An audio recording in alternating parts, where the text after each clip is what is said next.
Good afternoon, my friends. This is Paul, and today I'm going to be reviewing to you the Exit 8 for the Nintendo Switch. This is a short psychological horror game where the objective is to escape from a never-ending passageway by figuring out whether the hallway you're in is normal or if it has an anomaly in it. So it's essentially a game where it's just a bunch of yes or no questions. Just go forward if you think everything is okay, go backward if you think everything isn't. So it's a game where you have to really pay attention to your surroundings, and then you also have to pay attention to what's different. I've heard it compared to Spot the Difference, and I think that's a pretty adequate comparison. The controls are really simple. All you do is move around, run, and move the camera. Your objective is to look in every place at every angle to try to spot even the slightest bit of difference. Now, some anomalies are much more obvious than others, and this game is rated T, so some of them might cause you to be a bit startled. If you're wondering why this footage is a bit off, it's because I had my brother and my sister-in-law play it for me so that I wouldn't give away what the anomalies were, because if you know what you're doing, you can beat this game in about 5 minutes. So I figured I didn't want to spoil it for you guys, so I just had them play more or less blindly. I told them only the most basic information, and they seemed to like it like that.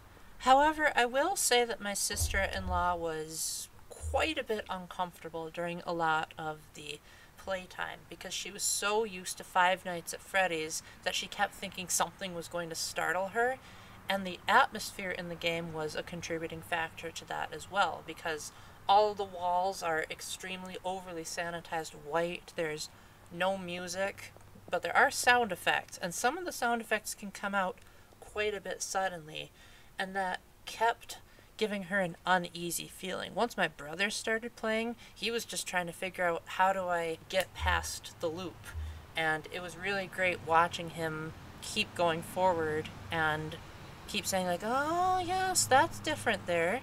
So players who are very aware of their surroundings are probably going to love this game a lot, but people that don't like the restrictive environment, the lack of storytelling, you're probably not going to like this game. This is really for hardcore observers, first and foremost, who also don't mind getting a little bit startled by jump scares. If you're the type of person that likes to maybe play a little bit of detective, you'd probably really like this. The only thing I can think of that's even the slightest downside to this type of gameplay is it's short.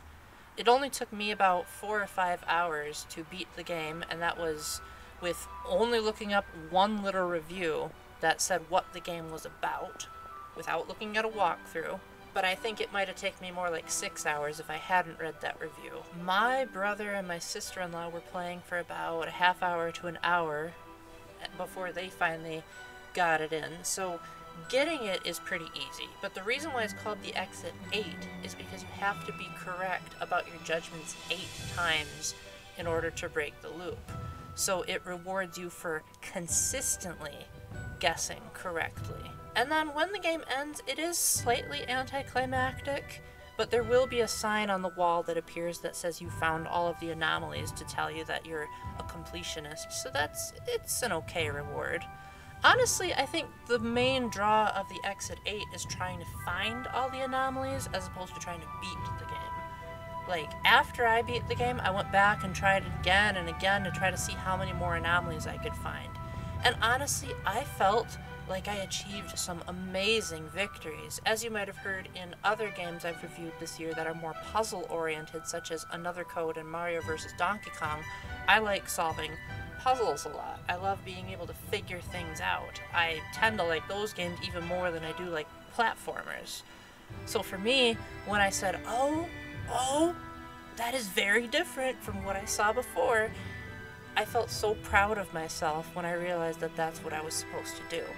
And I had like a chart drawn out where I drew the corridor and I jotted down what was normal and what wasn't. A couple of times I was wrong, but that was part of the fun, is that once I learned what was normal and what wasn't, then let's just say that I don't think there's ever been any better feeling of, aha, I got it, that I've had this entire year. So this is only $4 on the eShop, and I think that's a perfectly reasonable price, especially considering the length, as this is not a very long game at all, but it is replayable if you try to find all the anomalies. So I think you should pick it up. I think it's amazing. I'd like to thank Ubi Evie, otherwise known as Crystal Phoenix, for recommending me this game, because it actually came out in 2024, so it's a candidate for my best games of the year, and it probably will make it because it is such a great game. So thank you very much for your really good judgment, Ubi, and I hope you all enjoyed the review. Please leave any comments about how I did and what you think, if you're okay with all this background noise. And until the next time, remember to keep the faith, stay epic, and God bless. Bye!